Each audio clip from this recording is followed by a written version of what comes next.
Hello, my bachcho, and welcome back. Your exams are just around the corner. I know. But don't you worry. We're going to make revision super quick and super fun.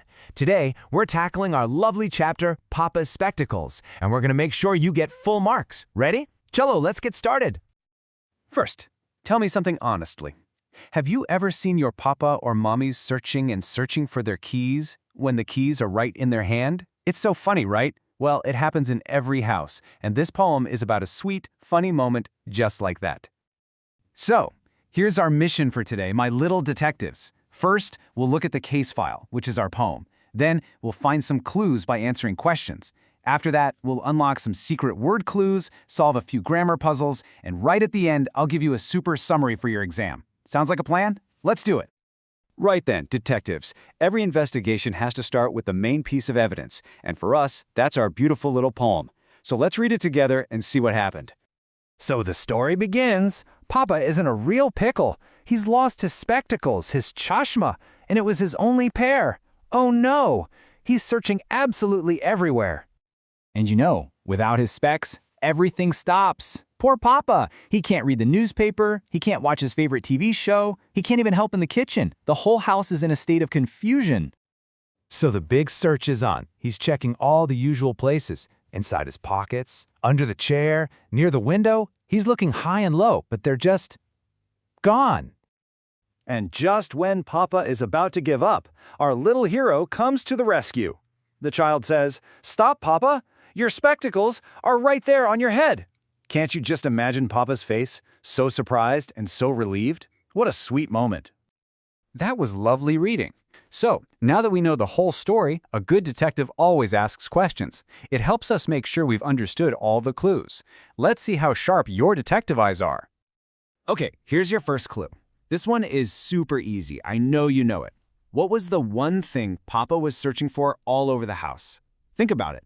What was it? Areva. Brilliant. Of course you got it right. He was searching for his spectacles. That's our important word. Spectacles. Another word for glasses or chashma. Shabash, my dear students.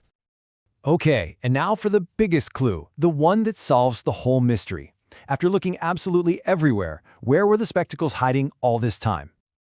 Yes, they were on his head the whole time. Isn't that the funniest part? Sometimes the answer is right in front of our eyes, or in this case, right on top of our head. We have officially cracked the case. Well done, my detective team. You know, every great detective needs special tools. And for us, our tools are new words. Let's add a few words from this chapter to our toolkit. These are going to help you write amazing answers in your exam.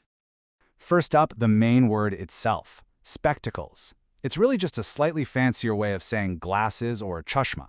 Simple enough to remember, right? Next, we have the word pair. Now this one's important. It just means two things that belong together. Papa had one pair of spectacles, just like you have a pair of shoes or a pair of socks.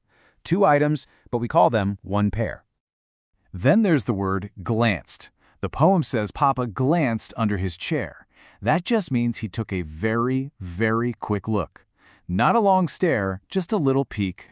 And finally, we have searching. Well, this is what Papa was doing the entire time, wasn't he? It means looking for something very carefully because you really, really want to find it. All right, my champions. Ready for the next level?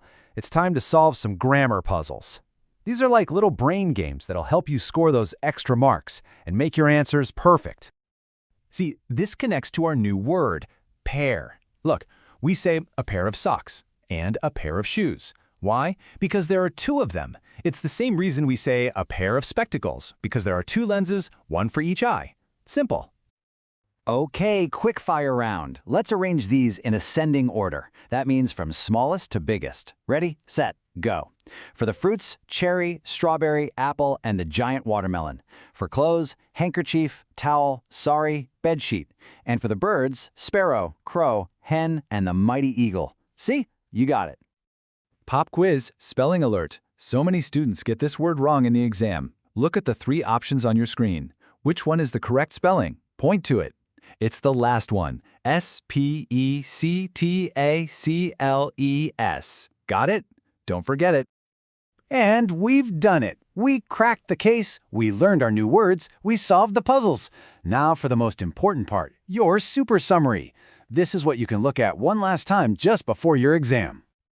Okay, here are your final case notes. Point 1. The story is simple. Papa lost his specs, and they were on his head. Point 2.